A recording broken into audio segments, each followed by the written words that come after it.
écoutez Europe 1, il est 8h-10. L'édito politique de Karl Meus. Bonjour Karl. Bonjour Alexandre. Vous revenez ce matin sur ce sondage publié par Le Figaro et qui montre que François Bayrou est très loin d'avoir convaincu les Français avec son plan de redressement des finances publiques. Votre conclusion, Karl, c'est que ce sondage montre une triple défiance de la part des Français. Oui, une triple défiance envers le Premier ministre, les mesures annoncées mardi et les conséquences sur leur vie quotidienne. Selon cette étude menée par Odoxa pour Backbone Consulting et Le Figaro, 78% des Français ne font pas confiance à François Bayrou pour redresser les finances du pays. Résultat, 71% d'entre eux voteraient contre ce budget s'ils étaient députés. Parmi les mesures du plan, seul le gel des dépenses de l'État et la contribution des plus riches sont approuvés à peu près à 80 et 79%. La suppression des 2 jours fériés est rejetée par 73% des Français, tout comme l'effort demandé de 5 milliards d'euros sur les dépenses de santé, 74% sont contre. Enfin, les Français ont très bien compris que ce plan entraînerait des conséquences négatives sur leur pouvoir d'achat. 87% d'entre eux estiment qu'il nuira à ce pouvoir d'achat s'il était adopté. Au-delà de la triple défiance que cette étude montre, ce qui est frappant, c'est la dégradation des réponses par rapport aux mêmes questions posées quand Michel Barnier avait annoncé son propre budget à l'automne dernier. 70% des Français estiment aujourd'hui que ce plan aura des conséquences négatives sur l'économie française, 13 points de plus qu'en octobre dernier.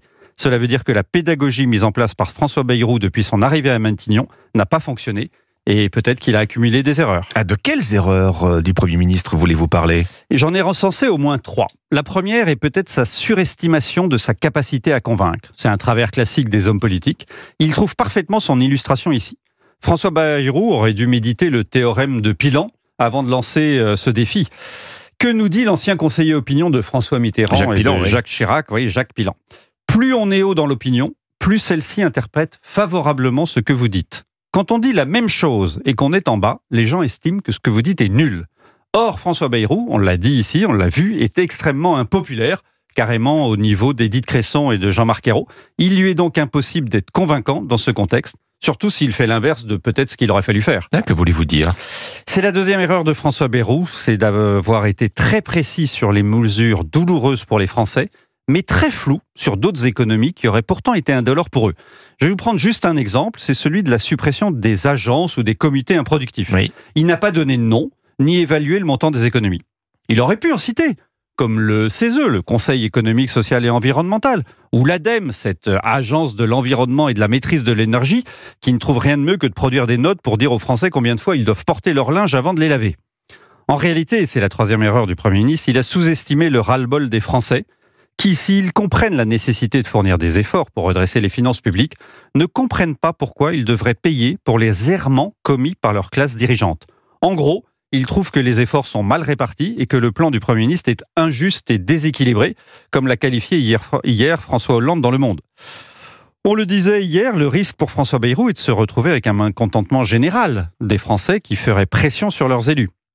À part les sympathisants Renaissance, dans tous les autres partis, le vote contre ce plan est majoritaire. 54% chez les sympathisants des Républicains, 74% chez les socialistes, jusqu'à 80% chez les RN. Comment les députés, dont on connaît la sensibilité à l'humeur de leurs électeurs, pourront résister et voter en faveur d'un plan rejeté massivement ? Cette séquence illustre aussi parfaitement le décalage entre une partie des élites et des commentateurs avec les Français. Mardi soir, nombre d'entre eux félicitaient le Premier ministre pour son courage et son côté malin politiquement, jusqu'au président de la République, qui a vanté la vertu du courage, de l'audace et de la lucidité.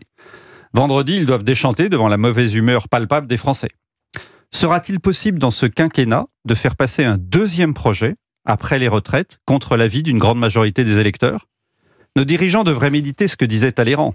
Il y a des montagnes qui accouchent d'une souris, et d'autres qui accouchent d'un volcan. À méditer, effectivement. Merci, Karl Meus, rédacteur en chef au Figaro Magazine. C'était votre édito politique sur Europe 1 à la une du Figaro. Ce vendredi 18 juillet, la Syrie s'enfonce dans le chaos, le nouveau pouvoir confronté au risque d'implosion du pays.